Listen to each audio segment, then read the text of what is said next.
Leave phone and vehicle in work parking lot and go to a hotel. Watch them leave the workplace hand in hand, kissing, very hard not to approach and confront.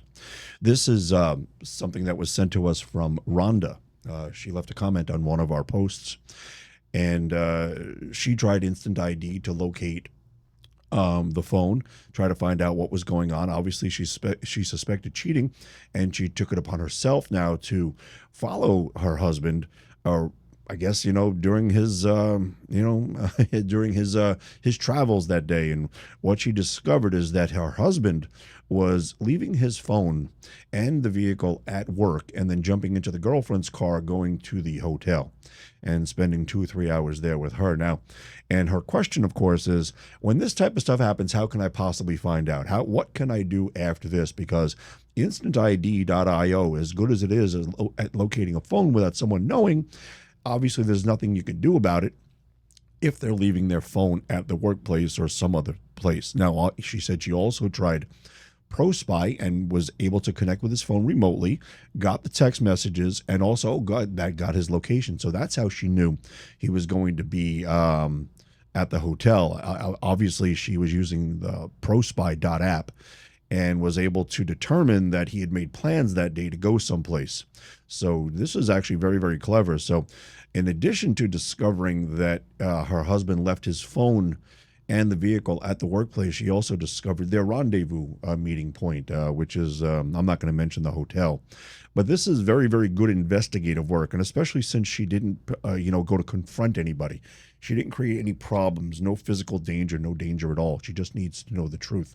And here's a woman who now used, I guess, obviously instantid.io. She also used ProSpy app. And now she's able to determine that this is what he's doing. So my advice to you would be, of course, take pictures with your camera. Make sure you have your phone on you. Go at a decent distance. And when you see them leaving, as you said, watch them leave the workplace hand in hand kissing.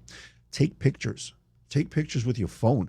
That's the best evidence you could possibly have. I know there's always, you want to do things and remain anonymous. You don't want to get caught. Naturally, if you're sitting out there with your phone taking pictures, it's going to be hard to explain, to describe. That's why you have to be really, really careful about this type of stuff. You want to make sure that you maintain an anonymity. You want to blend in. Stay at a distance. These phones, they can really zoom in a great deal. They really can. So, and if you're in a crowd of people, maybe like in a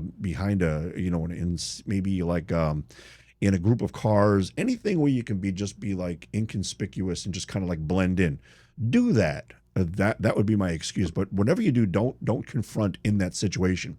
If you walk up to the husband and the mistress during a situation like that, you're asking for trouble. I know there's a tremendous, overwhelming need to just do that and out them, and so this way they can know that you know everything and there's no denying it anymore. But when you insert yourself in a position like that, you are really inviting, you're increasing the odds greatly of things just getting out of control. Nobody likes to be confronted like that, especially the mistress. You're going to put her in a bad spot, the husband, everything. There's just nothing good that's going to come from that. My advice, my opinion would be to take pictures, as many as you possibly can, and then blow them up or do whatever you have to do to make them clear. So this way there is no debate or possibility that you have someone else in those pictures. In other words, so they can't deny it. And then email them the pictures or text them the pictures after you have left. So pack up your things, go, and then send them the pictures. That's what you do. You'll avoid everything. Because I'm telling you, Rhonda, the confrontation is not worth it. It's just not worth it. Here's a man who chose to disrespect you, to disrespect your marriage, to go against everything you two had promised in the beginning. Now, I don't know what your story is. I know there are two sides to every story. Maybe your husband might have some reason that, he feels justified, but there isn't. There isn't a reason to be justified in a situation like that. He should not be doing that. So your best bet is to leave, because if he cheated on you once, he will absolutely cheat on you again. And besides, why would you want to be with somebody who doesn't want to be with you? He's with this other person, so let her have him. Let her have him. I guarantee you what's going to happen, or a very, very high likelihood that he's going to wind up cheating on her one day too, because that's typically what people do when they cheat just to cheat or whatever. Yeah, there's a much higher likelihood that they're going to cheat again. So that would be my advice to you. Take the pictures, pack your things, and then text him the pictures, and that's it. Just out of sight, out of mind. Don't have any more contact with him other than what's absolutely necessary, just in case maybe you have kids or something like that. Everything else can be done through the courts. You don't have to have any conversation with him at all. That's what I would do.